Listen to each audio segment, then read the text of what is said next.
May ganito palang adventure park sa Nueva Ecija. Fasten your seatbelt mga mima! Tara, samahan nyo kami sa aming adventure!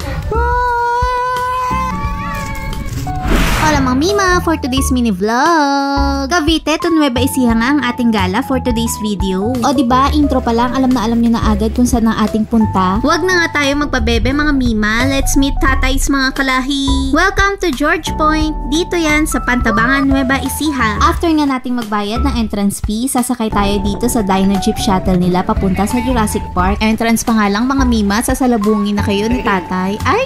Na mga dinosaur palang galit na galit. Kung dinosaur lover nga ang iyong mga Junaki, siguradong mag-e-enjoy sila dito. Bawat lakaran mo kasi may sasalubong sa iyong gumagalaw na dino. Tignan nyo naman ang mukha ni Dino, kamukha ng kaaway mo. Smooth nga lang ang lakaran namin dito. Dapat nag-almusal ka ha pag pupunta ka dito para may energy kang lumakad at mag-photoshoot sa mga dinosaur. Huwag mo din kalimutan magbaon ng tubig dahil tatagaktak talaga ang pawis mo. Sa sobrang ingay at magaslaw nga ng mga dinosaur, nagtataka na talaga si Kodipot kung totoo ba sila o pagod lang siya. No, it's real. It's real. It's real. Be careful, ah.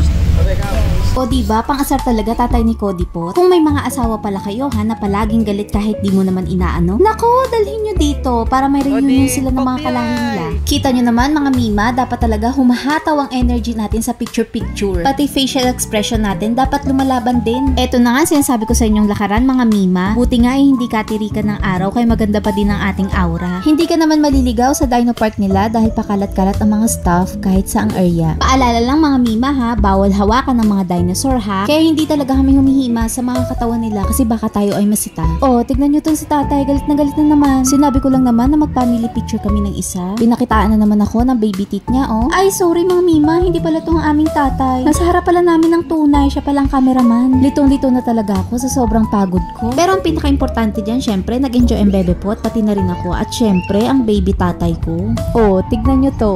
Oh no!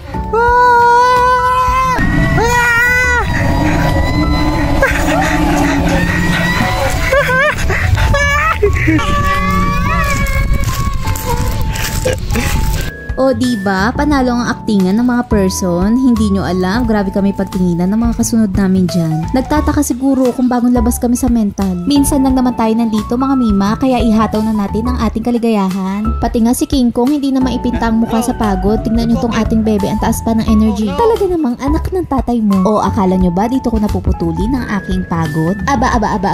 Wait, there's more. Syempre may part 2 ang ating adventure, kaya naman, see you on my next mini vlog. Thank you for watching. Bye-bye.